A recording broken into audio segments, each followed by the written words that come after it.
Attentat au Pays basque français, un militant basque espagnol abattu près de Moléon. Le groupe antiterroriste de Libération revendique l'attentat qui ravive l'attention au Pays basque espagnol à la veille des élections régionales. Pas de problème sur les routes pour les vacanciers de février. Les poids lourds se dispersent sans encombre depuis hier.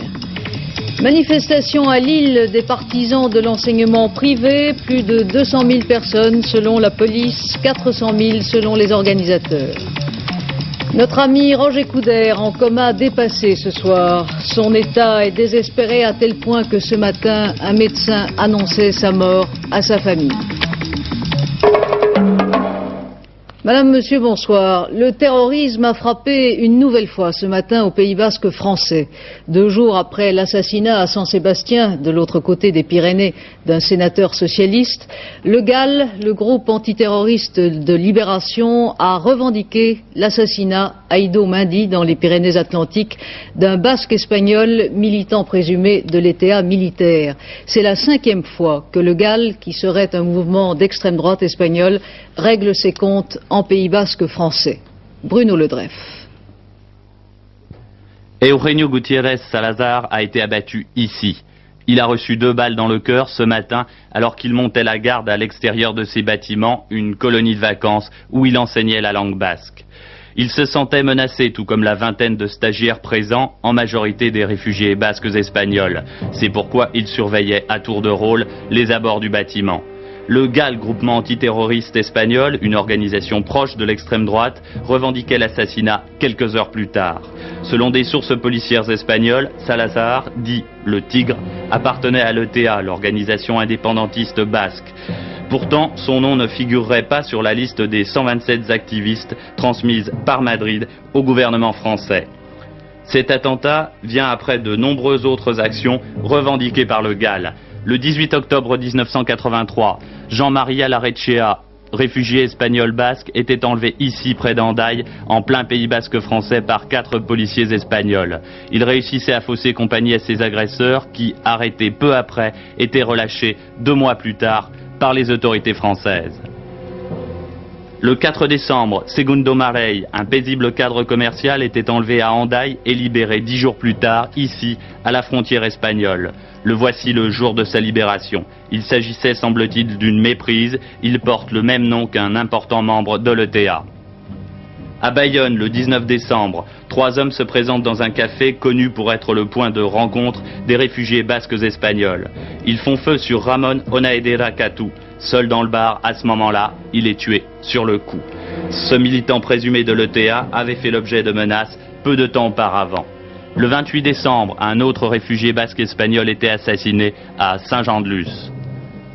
Le 8 février de cette année, Vicente Terechea et Angel Lizarraga sont littéralement exécutés à coups de mitraillette dans une petite rue de Bayonne où résident de nombreux réfugiés basques espagnols. Terechea était l'un des passeurs d'hommes de l'ETA. Lizarraga, lui, était le garde du corps de Chomin, un membre très important de ce même ETA. Le GAL revendique le double meurtre. C'est une réponse, dit-il, à l'assassinat du lieutenant-général Quintana, commis le 29 janvier dernier à Madrid. Le Pays basque français n'est plus sûr pour les réfugiés politiques espagnols. Il y a 3 jours, Felipe González, le Premier ministre espagnol, donnait, dans le journal de 20 heures, son sentiment sur ces basques espagnols réfugiés en France. Il y a des personnes qui tuent pour des raisons soi-disant idéologique qui fait des actions tout à fait criminelles. Et je crois qu'on ne peut pas considérer des réfugiés politiques à les gens qui ont un comportement comme ça. Parce que dans le sens contraire, imaginez-vous si l'Espagne considérait des gens qui sont des délinquants communs en France en tant que réfugiés politiques en Espagne. Ça serait inacceptable. C'est pour ça que je dis il n'y a pas de réfugiés politiques espagnols, quel que soit les pays du monde. Le gouvernement espagnol n'a pas réagi officiellement aujourd'hui à ce nouvel attentat, mais à Bilbao, le président du gouvernement basque, le Pays basque espagnol jouit depuis 4 ans d'un statut autonome, le président du gouvernement basque donc a déclaré que cette action constituait une honte pour les gouvernements espagnols et français. Fin de citation. C'est demain que les Basques espagnols doivent voter pour le renouvellement de leur parlement régional et 2 jours après l'assassinat du sénateur socialiste qui conduisait la liste de son parti à ces élections, ce nouvel attentat avive encore la tension et l'enjeu. Bruno Albin. Saint-Sébastien hier, au milieu de la foule venue assister aux obsèques du sénateur Casas Villas, le président du gouvernement espagnol, Felipe González. Dans les rues de la ville, autour de l'église, ceux qui condamnent la violence au Pays basque. Il n'y a pas seulement les sympathisants socialistes, il y a également ceux qui condamnent la violence armée de l'ETA, quelle que soit leur appartenance politique. Lors des dernières élections autonomiques, les adversaires du terrorisme ont rassemblé près de 84% des suffrages exprimés. Les autres, ceux qui comprennent ou soutiennent l'action armée des indépendantistes, ont regroupé près de 16% des suffrages. Il s'agit essentiellement des électeurs de la coalition Herri Batasuna, souvent présentés comme l'expression politique de l'ETA militaire. Demain soir, on saura donc si ce rapport de force a évolué. Mais le problème restera malheureusement entier. Face aux défis lancés par les terroristes, les partis politiques partisans d'une véritable autonomie négociée avec Madrid sont déchirés. Le gouvernement socialiste de Felipe González a choisi la voie de la fermeté, le maintien de la loi antiterroriste et une action policière trop fréquemment entachée par les excès de fonctionnaires encore habitués aux pratiques de l'ancien régime. Surtout, cette fermeté n'a pas produit de véritables résultats. Pire, les nationalistes basques modérés accusent Madrid de télécommander les GAL, les groupes antiterroristes de libération, ceux-là même qui ont assassiné 4 indépendantistes ces derniers mois et le dernier d'entre eux aujourd'hui en France. Une fois de plus, la pratique démocratique est mise à l'épreuve de ce terrorisme que les Espagnols désignent comme le cancer basque. Ce va-et-vient de la violence ne profite en effet qu'à 2 catégories de personnes. D'abord aux ultras de l'armée, il en reste, et 3 ans après l'échec du putsch militaire, les bruits de bottes ne sont pas totalement oubliés. Enfin, à l'ETA elle-même, les indépendantistes se disent révolutionnaires. Ils se savent aujourd'hui minoritaires. Seule la ruine de la démocratie au Pays basque et en Espagne pourrait leur permettre de renaître de leurs cendres. Le conflit routier, en France en tout cas, n'est plus qu'un mauvais souvenir pour les vacanciers de février qui, à l'aller, en ont fait les frais. Le retour en cette fin de semaine, qui est aussi la fin des congés scolaires en région parisienne, s'annonce sans encombre particulier, comme l'a constaté Isabelle Béchler à l'Alpe d'Huez. À l'Alpe d'Huez, fin d'après-midi, dernière godille pour vacanciers parisiens. On a rendu son studio dès le matin, les valises sont faites. Pour ceux qui rentrent en voiture, il reste encore à étudier une carte en cas de problème sur la route. Car malgré le sport et le dépaysement, tous les touristes ici ont plus ou moins vécu au rythme de la grève des chauffeurs routiers. Les Dobliquaires sont 4. Les parents, Franck et Marie-Odile, les enfants, Émeric et Valérie. Après une semaine de ski, c'est la route du retour, direction les Hauts-de-Seine par l'autoroute avec une pause à Grenoble. Monsieur Dobliquaire, vous avez des inquiétudes pour le retour sur la route, le retour vers Paris? Non, pas d'inquiétude, parce qu'ils nous ont dit que les barrages étaient levés. Donc en principe, ça devrait bien se passer. Je suis dîner à Grenoble chez des amis, je partirai après, puisqu'on nous a dit qu'il fallait éviter le jour de retour d'aujourd'hui. D'accord, et donc malgré votre période de vacances, vous avez quand même suivi l'actualité d'un peu loin? On en a entendu forcément parler à la télévision et dans les journaux. Mais bon, maintenant tout est rentré dans l'ordre. Vous pensiez que ça allait s'arranger? Oui, on pensait que ça allait. Non, oui, enfin, on était un peu inquiets comme tout le monde, mais enfin on pensait que ça allait s'arranger. Nous avons suivi les Dobliquaires de leur départ de l'Alpe d'Huez jusqu'à Grenoble, dans la file indiscontinue des Parisiens sur le retour. Nous n'avons pas rencontré plus de camions que de bouchons. Les barrages des routiers n'étaient plus qu'un mauvais souvenir. Dans tout le massif alpin d'ailleurs, la circulation était parfaitement fluide. Pour ce soir, les Dobliquaires avaient eu de la chance. Ils ne sont pas allés jusqu'aux traditionnels engorgements de la vallée du Rhône. Si la situation sur les routes est maintenant bien dégagée en France, il n'en est pas de même aux frontières italiennes. À Rome, pourtant, le gouvernement italien a décidé aujourd'hui d'une série de mesures en faveur des douaniers, qui ont suspendu depuis jeudi leur grève du zèle, et aussi en faveur des routiers italiens qui, comme leurs collègues français, réclamaient une accélération des procédures douanières. Mais l'épreuve de force pourrait bien maintenant s'engager en Italie. Marcel Tria. Le blocus est total ce soir sur tous les postes frontières entre l'Autriche et l'Italie. Les routiers viennent en effet de rejeter les propositions du gouvernement italien qu'ils jugent insuffisantes. Ils exigent, entre autres, l'application stricte par les douaniers italiens des normes en vigueur dans toute la CE. Ici, au col du Brenner, où la neige a recommencé à tomber cet après-midi, la situation est particulièrement alarmante. Tous les chargements de lait, de viande et de légumes sont d'ores et déjà perdus et la Croix-Rouge italienne aurait reçu l'ordre de cesser de fournir aux routiers des repas chauds à partir de demain matin.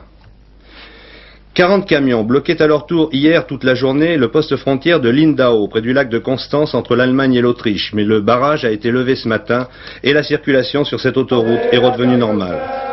À Salange, près de Cluse, en Haute-Savoie, où la bataille fut rude et les barrages particulièrement hermétiques, c'était hier l'entente cordiale. Les chauffeurs routiers anglais et irlandais, coincés ici depuis la semaine dernière, ont tenu à remercier les familles savoyardes qui n'ont cessé de leur apporter soutien et réconfort. Une horloge suisse de la part des Anglais pour la française qui les a aidés à ne pas trouver le temps trop long, si loin de leur home, sweet home. Le conflit des routiers français a duré 9 jours et pourtant son impact sur l'activité économique du pays a été moins grave qu'on ne pouvait le craindre. Jean-Louis Calmejane explique pourquoi. Reprise du travail lundi pour les salariés des 3 grandes usines Peugeot, comme ici à Sochaux, mais aussi à Poissy et à Mulhouse. En règle générale, la majorité des entreprises disposent d'un stock de 6 à 8 semaines de matériel. Les retards intervenus à la suite des manifestations de routiers devraient donc normalement être rattrapés rapidement. Quant aux 13 000 salariés de l'usine Citroën de Rennes, mis au chômage technique pendant 2 jours cette semaine, ils reprendront normalement eux aussi leur travail après-demain, lundi. Lundi toujours, le secrétariat d'État à la mer fera un premier bilan port par port des préjudices subis par les pêcheurs du fait du blocage des routes. Dans les régions de pêche, comme ici en Bretagne, les barrages routiers ont provoqué une importante baisse du prix des poissons. Mais en région parisienne, ces barrages n'ont pas provoqué de hausse, la demande étant réduite en période de vacances. En règle générale, à Rungis, les hausses des prix sont restées limitées pour tous les autres produits. Enfin, le ministre de l'économie, Jacques Delors, a donné des instructions au commissaire de la République pour que les dossiers des entreprises qui rencontreraient des difficultés de trésorerie liées au récent blocage de circulation soient examinés sans délai. Peuvent être concernés les transporteurs bien sûr, mais aussi les entreprises touchées au niveau de leur approvisionnement ou de leurs débouchés. C'est en tout cas grâce aux routiers que vous disposez de quelques jours de plus pour remplir votre déclaration de revenus, si vous ne l'avez déjà fait. Le Premier ministre a en effet décidé de reporter au 5 mars la date limite prévue, en raison notamment des perturbations dues au conflit routier. Le président du RPR, Jacques Chirac, s'est rendu aujourd'hui en Haute-Savoie, à Saint-Julien-en-Genevois, pour inaugurer la place Georges Pompidou. Monsieur Chirac a donné son point de vue sur la manière dont le gouvernement, ou plutôt le ministre des Transports, a fait face au conflit routier. Qu'un ministre communiste pouvait régler quoi que ce soit lorsqu'il s'agit d'un conflit social. Parce que, enfermé dans son idéologie, en quelque sorte jugé parti, soucieux en permanence des intérêts politiques qui sont les siens, je ne crois pas qu'un ministre communiste est apte à réellement tenir en main une telle situation. Si bien que nous avons vu effectivement l'échec de M. Fitterman, c'était tout à fait prévisible. Monsieur Fitterman, lui, s'est dit heureux hier que les transporteurs aient été sensibles aux propos tenus par Monsieur Delors, notamment sur notre antenne. Il y a eu des bouchons ce matin aux abords de la ville de Lille, pourtant dégagée des routiers. En effet, les partisans de l'école libre avaient choisi le fief du Premier ministre pour organiser leur 4e manifestation avant le rassemblement qui doit avoir lieu le 4 mars à Versailles. Selon les organisateurs, 400 000 personnes ont défilé aujourd'hui. François Cornet. Après les manifestations du 22 janvier à Bordeaux, du 29 à Lyon et du 18 février à Rennes, les défenseurs de l'enseignement libre ont montré une fois de plus aujourd'hui à Lille leur puissance de mobilisation.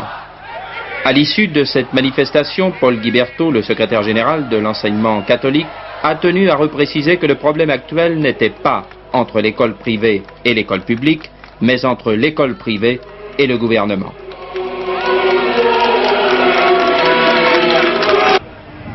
Le vrai débat de l'enseignement en France il n'est pas dans une querelle débassée entre écoles soi-disant rivales. Il est dans le rôle de l'école, au service de l'avenir de la nation. Dans la presse régionale, à l'occasion de cette manifestation de Lille, Alain Savary a déclaré qu'il n'était plus question de supprimer ou réduire la liberté de choix des parents à l'égard d'un enseignement privé. Les dossiers de l'Europe agricole seront à nouveau sur le tapis lundi à Bruxelles. Les ministres de l'Agriculture doivent se réunir une nouvelle fois pour tenter de mettre au point les prix de la saison prochaine. Hier soir, le président Mitterrand et le chancelier Kohl ont discuté entre autres du problème des montants compensatoires monétaires, mais rien n'a filtré finalement de leur conversation. Ils ont cependant souligné leur volonté commune de parvenir à un accord franco-allemand, mais aussi à un accord communautaire. Au Liban, le conflit décidément tourne à une version tragique de l'Arlésienne. Le cessez-le-feu annoncé avant-hier soir n'a pas tenu, mais un nouveau plan de règlement pourrait être annoncé dans les 48 heures. Maurice Berther.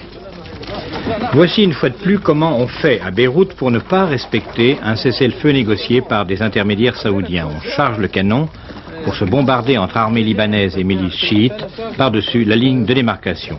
Un autre cessez-le-feu aurait été décidé cette nuit, premier volet d'un nouveau plan global de règlement du conflit, encore une fois négocié par l'Arabie saoudite.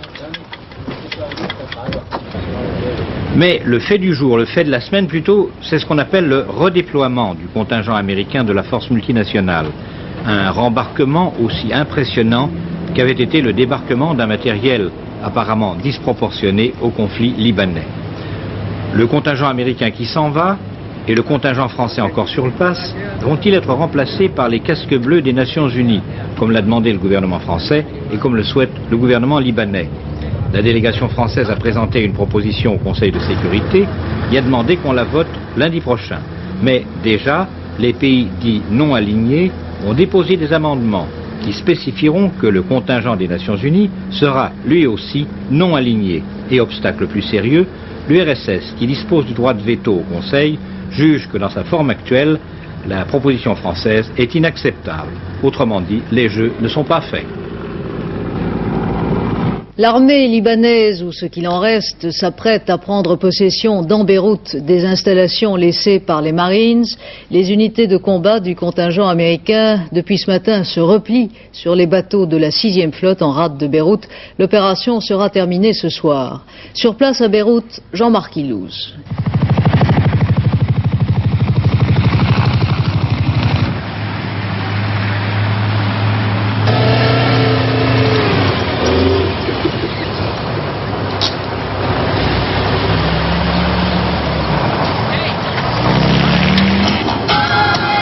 C'est la dernière fois qu'il écrit en Alabama. Pour le caporal Tab Clyde, compagnie E, 2e bataillon du 8e Marine, Beyrouth, c'est fini. Au commencement, j'ai cru qu'on pourrait faire quelque chose. On n'a pas pu. Comme soldat de la paix, on a fait de notre mieux. Maintenant, je suis bien content de partir, que les Libanais prennent leurs responsabilités.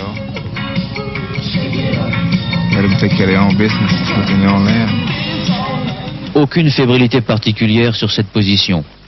Les éléments de soutien, hommes et équipements lourds, ont déjà été évacués sur les navires de la 6e flotte. Redéployés, dit-on officiellement. Dernière à s'en aller, les unités de combat comme celle-ci n'ont conservé que le strict minimum. Les hommes sont détendus. Depuis 10 jours, on ne tire plus sur les Marines. Le résultat d'un accord tacite, passé discrètement avec les forces antigouvernementales. Des collines surplombant l'aéroport, elles entourent complètement les Marines. Bien difficile de tenir dans ces conditions. Bien content de partir, ce sera mieux sur les bateaux.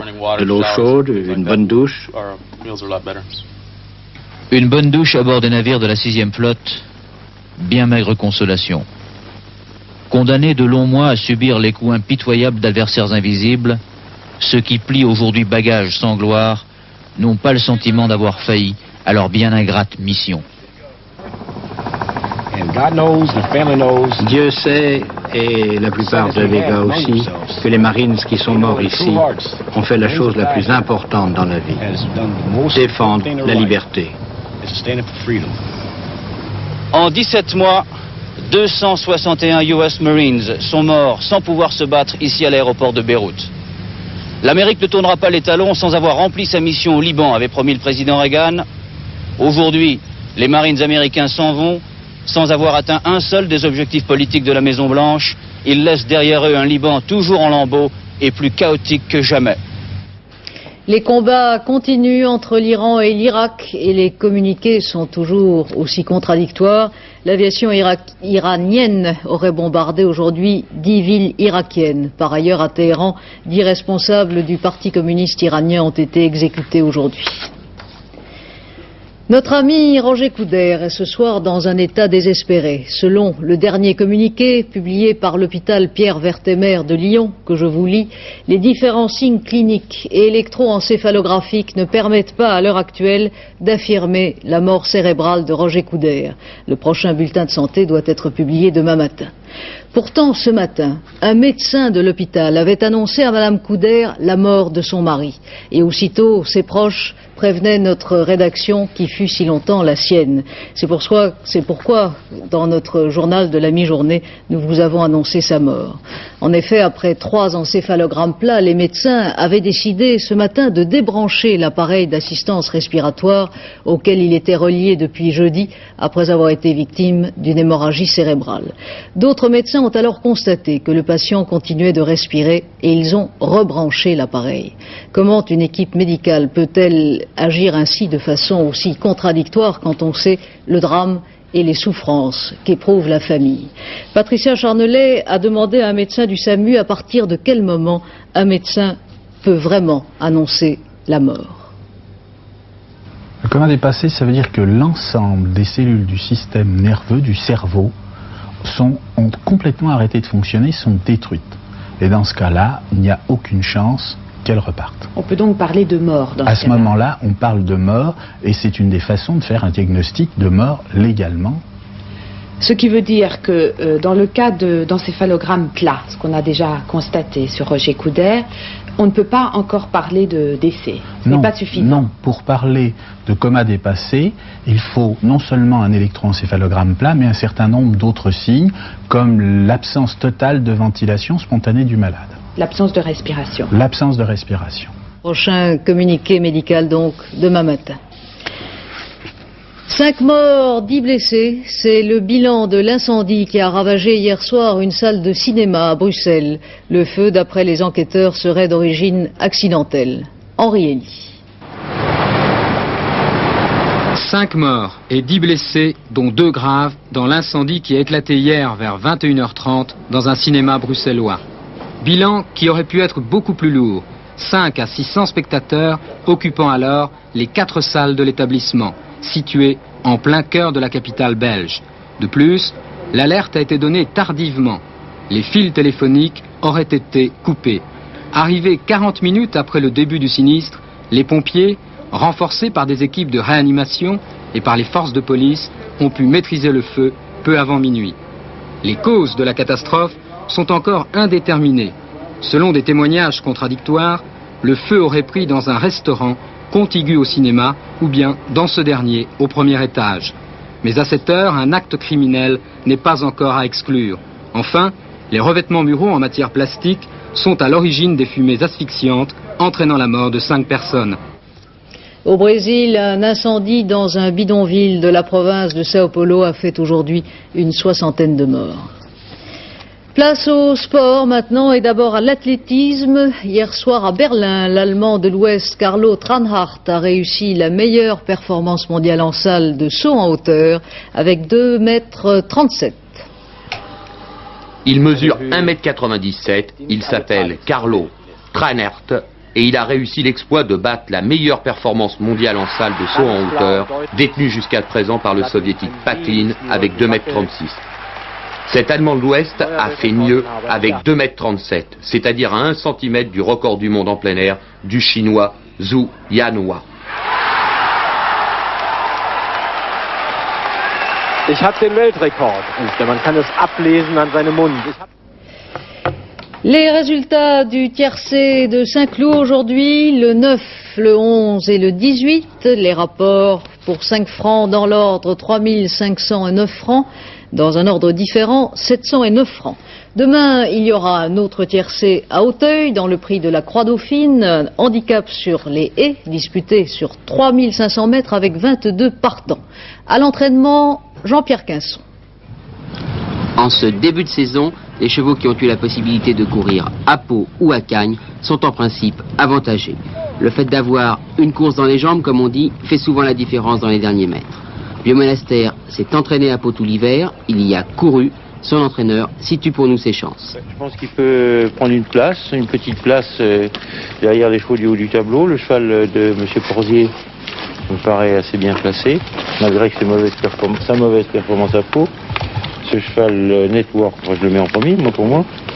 Et puis il y a ce cheval fils des Cajoles, le Val d'Ajol et Sporeto. Bien, mais alors revenons-en à Vieux Monastère. Il a des atouts dans cette course?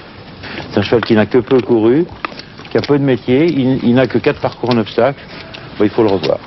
Il ne faut pas tenir compte de sa dernière course? Il ne faut pas tenir compte de sa dernière course, non, je pense pas. Bon, donc finalement assez confiant? Assez confiant, oui. Enfin, sans être trop chaud, mais enfin, je pense qu'il peut prendre disputer l'arrivée. Les pronostics de Pierre Bresse donc pour ce tiercé demain à Auteuil, le 3, l'As, le 12, le 20, le 10, le 9, le 19, le 21 et le 8. Drame de la montagne aujourd'hui près de Champs-Rousse. 4 skieurs qui étaient partis en randonnée ont été pris dans une avalanche. Attention donc, on ne le dira jamais assez, attention donc si vous êtes en montagne et si vous décidez de sortir des pistes. Un mot du temps de demain, Brigitte Simonetta. En ajoutant que ce risque d'avalanche persiste pour demain, il a beaucoup neigé ces derniers temps. Pour la météo en général, que voulez-vous, nous sommes dans la grisaille, la monotonie, le froid, et je ne peux rien vous annoncer de très nouveau. Alors pour ne pas vous désespérer, je pèse mes mots, mais la photo satellite, quel choc, regardez cette photo satellite, nous croulons sous les nuages, même si quelques-uns s'en vont par l'ouest, d'autres arrivent par l'est. Alors notre carte pour demain ne peut pas être très différente de celle d'aujourd'hui. Peut-être quelques éclaircies brèves, timides sur le sud-ouest, c'est le seul élément nouveau. Nuages donc, avec peu de précipitations uniquement sur le flanc est et nord, orages et pluie sur la Corse, partout ailleurs de la neige. Attention aux brouillards matinaux et aux plaques de verglas. Le baromètre ne bouge pas et le thermomètre non plus, il fait toujours aussi froid, minimum 1 degré à l'est, maximum 10 degrés à Nice et sur la Corse. Cela nous donne une toute petite moyenne nationale de 5 degrés. Demain, ce sera le dimanche 26 février. Le soleil se lèvera à 7h39, se couchera à 18h28. Et en cette Saint-Nestor, vous l'avez dit tout à l'heure, Christine, il n'y aura pas de problème sur les routes. Mais Bison Futé vous conseille tout de même de partir vers 7h ou 8h du matin, surtout si vous êtes dans les Alpes. Tout à l'heure à 23h15, Hervé Claude vous présentera notre dernière édition assortie d'un débat pour ou contre Proust à l'écran à propos d'un amour de Swann du réalisateur Volker Schlondorf. Un débat qui opposera donc un grand spécialiste de Proust, Jean-Yves Tadier, professeur de littérature et responsable de la prochaine édition de Proust à la Pléiade.